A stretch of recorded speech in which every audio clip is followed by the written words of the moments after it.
한국을 만만하게 본 미국은 단 하루 만에 자신들이 큰 잘못을 했다는 걸 깨닫게 됐습니다. 한국인 기술자들을 죄인 취급하며 쇠사슬로 묶어 끌고 갈 때까지만 해도 그들은 이게 그저 작은 외교 마찰 정도라고 여겼죠. 그러면서 미국은 확신했습니다. 갑의 선상에 있는 미국에게 한국이 맞설 리 없다고 말이에요. 하지만 그 오만한 착각은 미국 역사상 가장 치욕적인 참사를 불러왔고 그 참사로 인해서 백악관은 초토화됐는데요. 미국을 무릎 꿇린 한국의 역대급 반격. 도대체 무슨 일이 벌어진 걸까요? 영상을 보기 전 구독과 좋아요 눌러주시면 영상을 제작하는 데 있어 큰 힘이 됩니다. 조지아주 이민청에서 20년째 일하고 있는 사라 윌리엄스라고 합니다.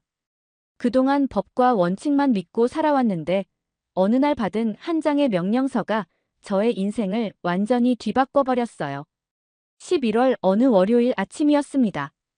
평소처럼 사무실에 출근해서 따뜻한 커피 한 잔 마시며 하루 업무를 준비하고 있었죠. 그런데 갑자기 상부에서 긴급 지시가 내려왔어요. 조지아에 있는 현대와 LG 합작 배터리 공장에서 대규모 단속을 실시하라는 거였습니다. 불법 체류자 400명을 색출해서 잡아들이라고 했어요. 솔직히 처음엔 그냥 평범한 업무 중 하나라고 생각했습니다. 20년 동안 이민청에서 일하면서 이런 단속 작업을 수도 없이 해왔거든요. 별다른 의심 없이 지시받은 대로 움직이는 게 당연하다고 여겼죠. 그런데 사전 조사를 위해 관련 서류들을 하나씩 검토해보니 뭔가 이상한 점이 눈에 띄기 시작했어요. 한국에서 온 기술자들 명단을 살펴보니 대부분이 합법적인 비자를 소지하고 있더라고요.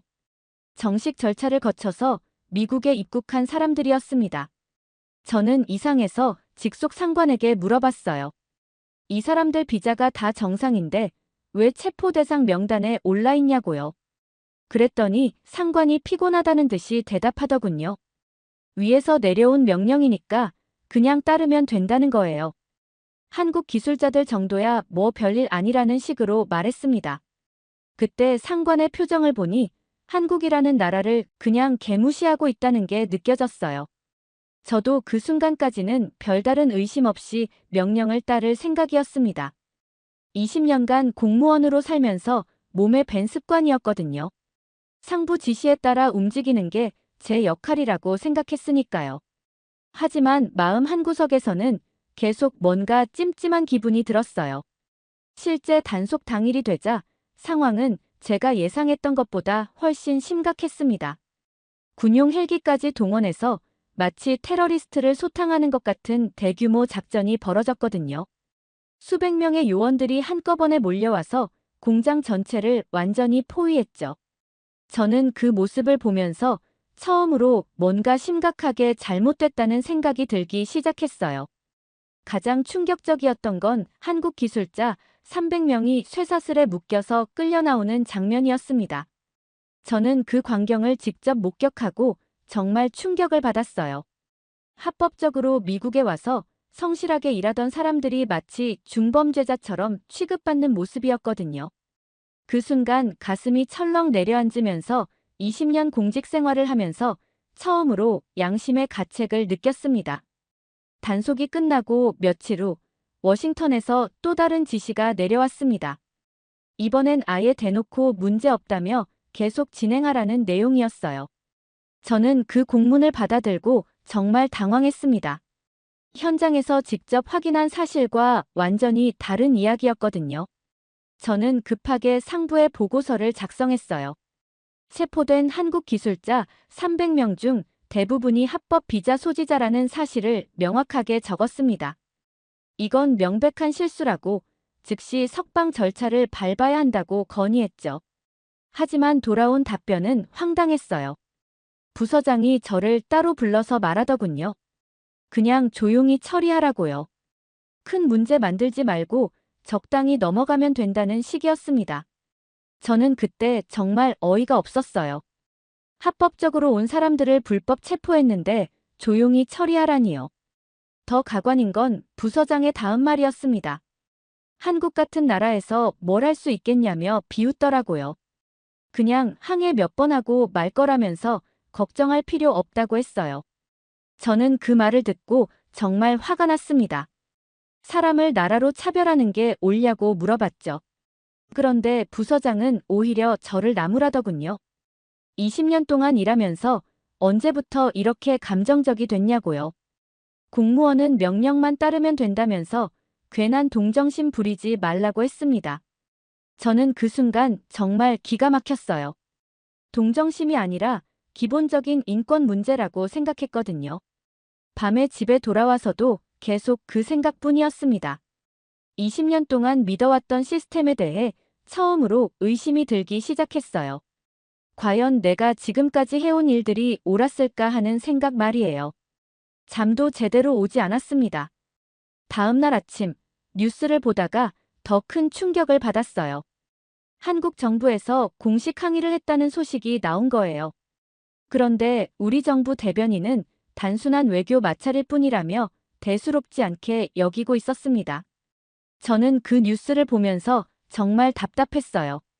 현장에서 직접 본 저로서는 이게 단순한 문제가 아니라는 걸 알고 있었거든요. 합법 비자 소지자들까지 쇠사슬로 묶어서 끌고 간 건 명백한 인권 침해였습니다. 하지만 워싱턴의 관료들은 한국을 그저 작은 나라 정도로 여기며 안일하게 대응하고 있었어요. 저는 점점 더 큰 갈등에 빠져들었습니다. 20년간 몸에 밴 공무원 정신과 개인적인 양심 사이에서 말이에요. 과연 어떤 선택을 해야 할지 정말 고민됐습니다. 며칠 후 예상치 못한 일이 벌어졌습니다.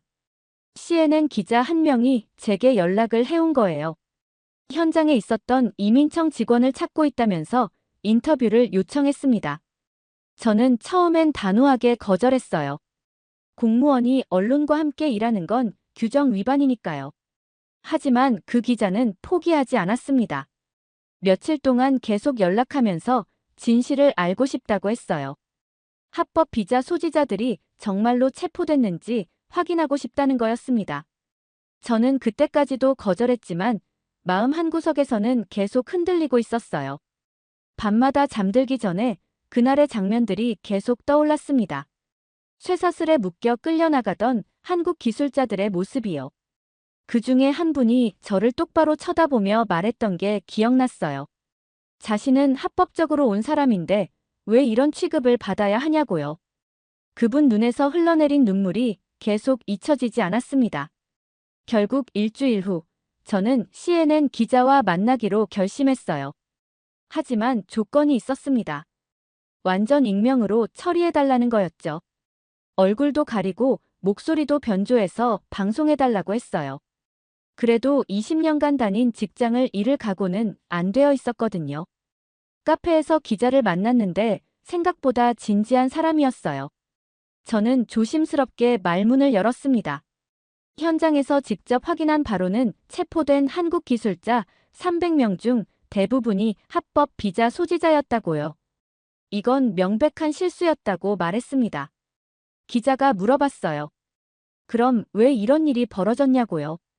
저는 솔직하게 대답했습니다. 상부에서 내려온 명령을 그대로 따랐을 뿐이라고요. 하지만 현장에서 보니 뭔가 잘못됐다는 걸 알 수 있었다고 했어요. 그 기자는 제 이야기를 들으면서 계속 메모를 했습니다. 그리고 마지막에 이렇게 물어봤어요. 혹시 이 인터뷰 때문에 불이익을 받을 수도 있는데 괜찮냐고요. 저는 잠시 망설였지만 고개를 끄덕였습니다. 누군가는 진실을 말해야 한다고 생각했거든요. 인터뷰가 방송된 건 그로부터 이틀 후였어요. 제 목소리는 완전히 변조됐지만 내용은 그대로 나갔습니다. 합법 비자 소지자까지 쇠사슬로 묶어서 체포했다는 증언이 전국에 방송된 거예요. 저는 그 방송을 보면서 정말 떨렸습니다. 다음 날 출근하자마자 부서장이 저를 불렀어요. 얼굴이 새빨갛게 달아올라 있더라고요. 혹시 CNN 인터뷰에 관련된 건 아니냐고 추궁했습니다. 저는 모른다고 잡아댔지만 속으로는 식은땀이 흘렀어요. CNN 방송이 나간 후 며칠 동안은 조용했습니다. 저는 혹시나 해서 인터넷 댓글들을 몰래 확인해 봤어요. 생각보다 많은 미국 시민들이 분노하고 있더라고요. 투자는 강요하면서 비자는 제대로 안 내주고 불법자 취급한다며 정부를 비판했습니다. 그런데 정작 큰 변화가 일어난 건 한국 쪽이었어요. 어느 날 아침 뉴스를 보다가 깜짝 놀랐습니다. 한국 정부에서 공식 성명을 발표한 거예요. 전원 즉시 석방하지 않으면 공장 가동을 중단하고 철수하겠다고 선언했습니다. 저는 그 뉴스를 보면서 정말 놀랐어요. 한국이 이렇게 강하게 나올 줄은 몰랐거든요. 부서장이 말했던 것처럼 그냥 조용히 넘어갈 줄 알았는데 완전히 예상과 달랐습니다.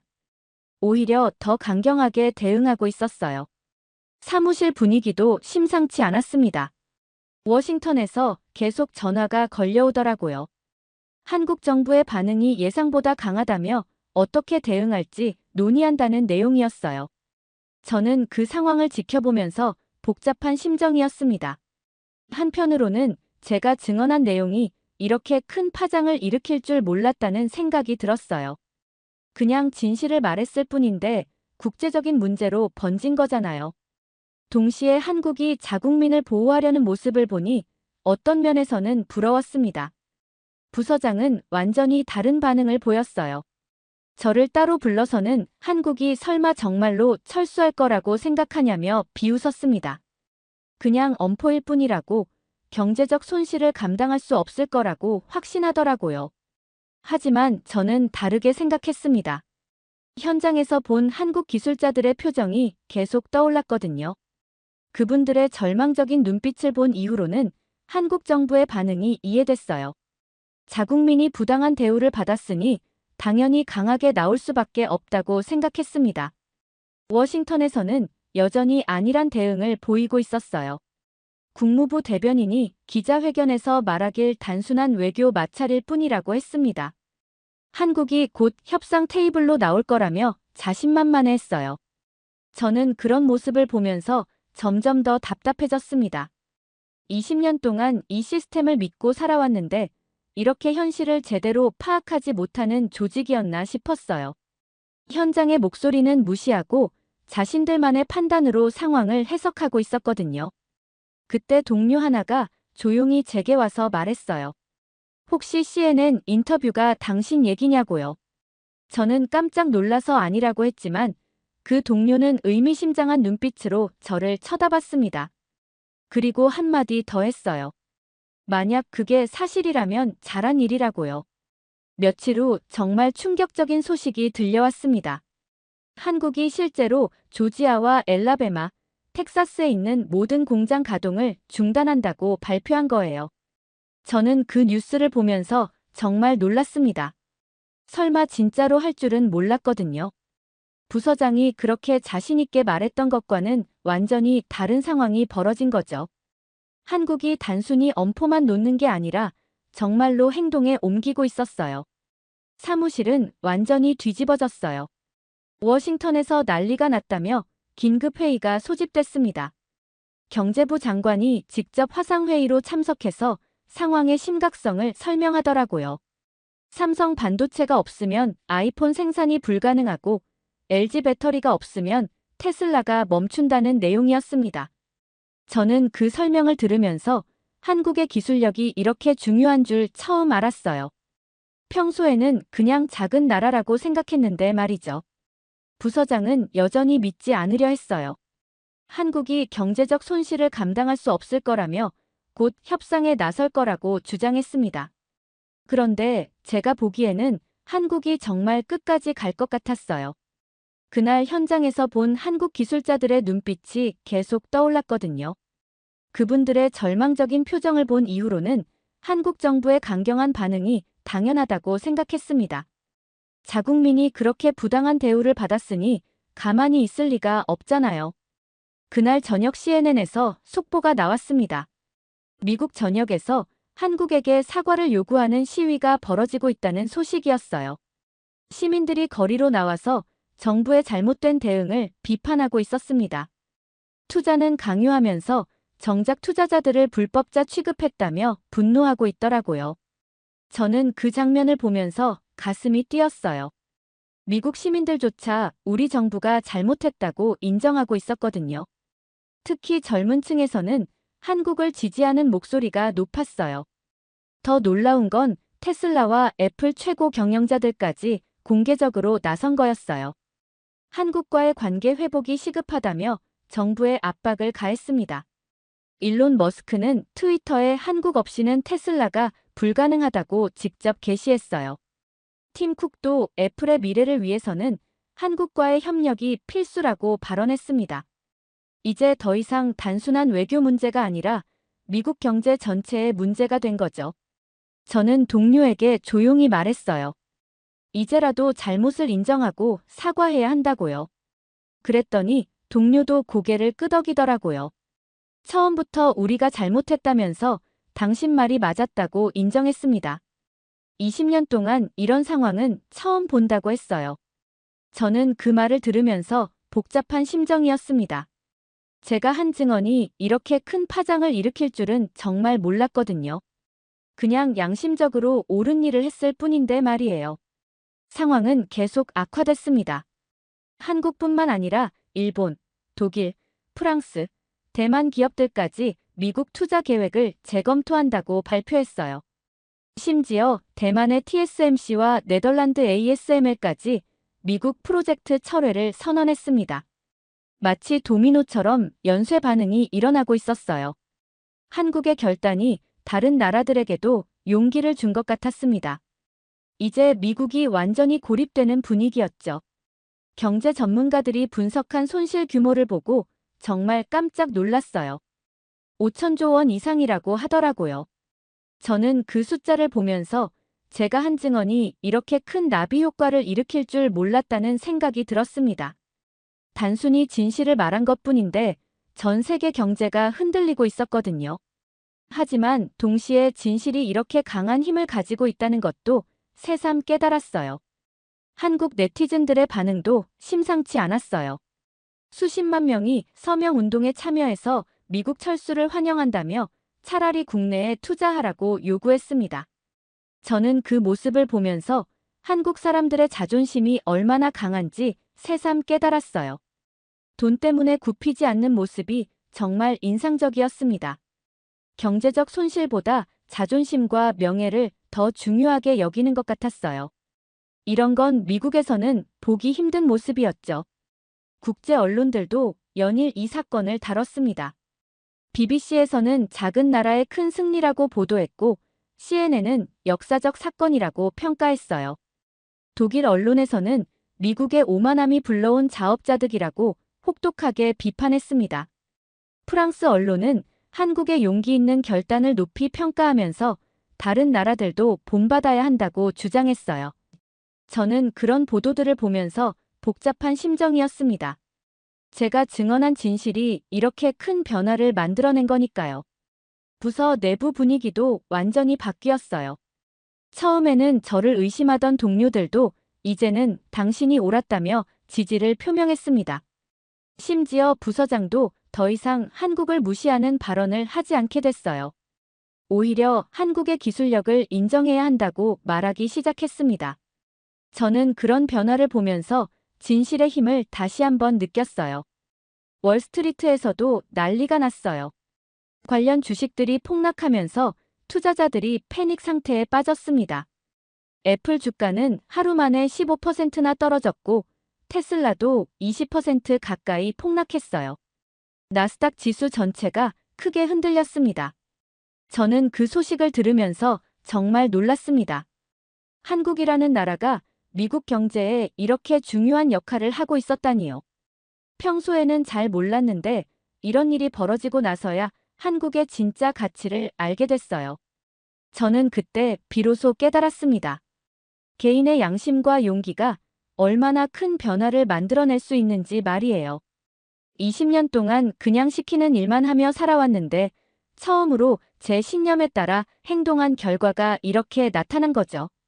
정말 뿌듯하면서도 무거운 책임감을 느꼈습니다. 백악관에서도 더 이상 버틸 수 없었나 봅니다. 공화당과 민주당 의원들까지 나서서 정부에 압박을 가했어요. 한국이 철수하면 경제가 완전히 붕괴된다며 즉시 사과하라고 요구했습니다.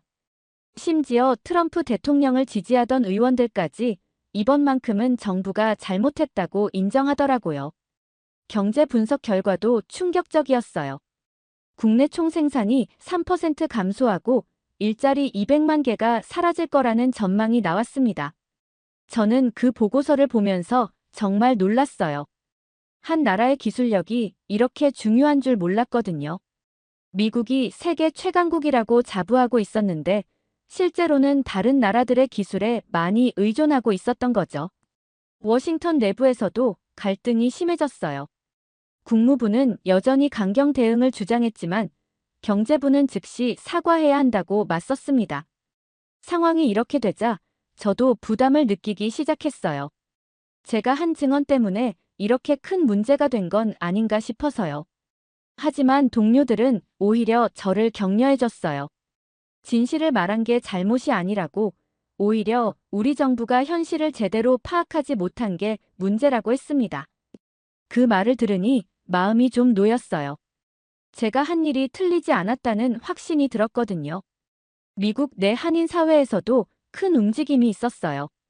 한인회에서 성명서를 발표하면서 미국 정부의 사과를 촉구했습니다. 동시에 저에게 감사 인사를 전해왔어요. 용기 있게 진실을 증언해줘서 고맙다는 내용이었습니다. 결국 트럼프 대통령이 직접 나섰습니다. 긴급 기자회견을 열어서 한국의 진심으로 사과한다고 발표했어요. 합법 비자 소지자들까지 부당하게 체포한 것에 대해 깊이 반성한다고 했습니다. 저는 그 기자회견을 실시간으로 보면서 정말 감회가 새로웠어요. 제가 증언한 진실이 결국 대통령까지 움직이게 만든 거니까요. 더 감동적인 건 대한항공 전용기가 수용소에 있던 한국 기술자들을 데리러 온 장면이었어요. 뉴스에서 그 모습을 보니까 정말 가슴이 뭉클했습니다. 마치 영화 같은 구출 작전이었거든요. 한국 정부가 자국민을 끝까지 포기하지 않는 모습이 정말 인상적이었어요. 상부에서는 여전히 저를 의심하고 있었지만 이제는 대놓고 뭐라고 할 수 없었어요. 오히려 이민청 내부 개혁 논의가 시작됐고 저까지 개혁위원회 위원으로 임명됐습니다. 정말 아이러니한 상황이었죠. 배신자 취급받던 제가 이제는 개혁의 주역이 된 거니까요. 20년 공무원 생활 중에서 가장 뿌듯한 순간이었습니다. 비록 위험한 선택이었지만 결과적으로는 옳은 일을 한 거였어요. 한국 기술자들이 무사히 귀국한 후 몇 주가 지났습니다. 어느 날 사무실로 편지 한 통이 배달됐어요. 발신자를 보니 그때 체포됐던 한국 기술자 중 한 분이었습니다.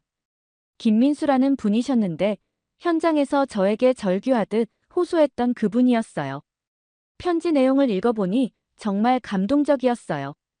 용기 있게 진실을 증언해줘서 고맙다는 내용이었습니다. 덕분에 자신들이 무사히 고국으로 돌아갈 수 있었다며 평생 잊지 않겠다고 적혀 있었어요. 그리고 한국에서 만든 작은 선물도 함께 보내왔습니다. 한국 전통 부채였는데 정말 예쁘더라고요. 국제 언론들의 평가도 이어졌습니다. BBC에서는 작은 용기가 만든 큰 변화라고 보도했고 한국 언론에서도 저를 정의로운 미국인이라고 소개했어요. 프랑스 르몽드지에서는 개인의 양심이 국가 권력을 이긴 사례라고 분석했습니다. 정말 부끄럽기도 하고 뿌듯하기도 했습니다. 며칠 후 기자 인터뷰 요청이 들어왔어요. 이번에는 얼굴을 공개하고 당당하게 나서기로 했습니다.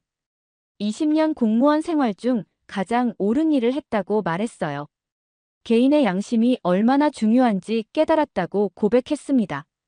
법과 원칙보다 더 중요한 건 인간에 대한 기본적인 존중이라고 강조했어요. 한국 기술자들의 가족들로부터도 감사 인사가 계속 들어왔습니다. 어떤 분은 남편이 무사히 돌아올 수 있게 해줘서 고맙다며 눈물로 쓴 편지를 보내왔어요. 아이들이 아빠를 다시 볼 수 있게 됐다는 내용을 읽으면서 저도 눈물이 났습니다. 지금 생각해보면 정말 다행이라는 생각이 들어요. 만약 그때 진실을 말하지 않았다면 계속 양심의 가책에 시달렸을 거예요. 비록 위험한 선택이었지만 결과적으로는 두 나라 관계까지 회복시키는데 도움이 됐으니까요. 한국이라는 나라에 대한 제 생각도 완전히 바뀌었습니다. 처음에는 그냥 작은 나라 정도로 생각했는데 이제는 정말 대단한 기술력과 자존심을 가진 강한 나라라는 걸 알게 됐어요. 무엇보다 자국민을 끝까지 보호하려는 모습이 정말 인상적이었습니다. 미국도 한국에게서 배울 점이 많다고 생각해요. 요즘 한국 드라마도 보기 시작했고 한국 음식도 자주 먹어요. 김치찌개라는 걸 처음 먹어봤는데 정말 맛있더라고요. 한국 문화에 대해서도 관심이 생겼습니다. 이번 일을 통해서 한국이 얼마나 멋진 나라인지 알게 됐거든요. 마지막으로 하고 싶은 말은 개인의 작은 용기가 세상을 바꿀 수 있다는 거예요. 저는 그냥 진실을 말했을 뿐인데 이렇게 큰 변화가 일어났습니다. 앞으로도 양심에 따라 살아가겠다고 다짐했어요. 이번 사연은 여기까지입니다. 오늘 사연은 어떠셨나요? 오늘의 사연이 마음에 드셨다면 좋아요 한번 부탁드립니다. 여러분의 좋아요와 구독은 영상을 만드는데 큰 힘이 됩니다. 긴 영상 시청해 주셔서 감사합니다. 오늘도 행복이 넘치는 하루 되세요.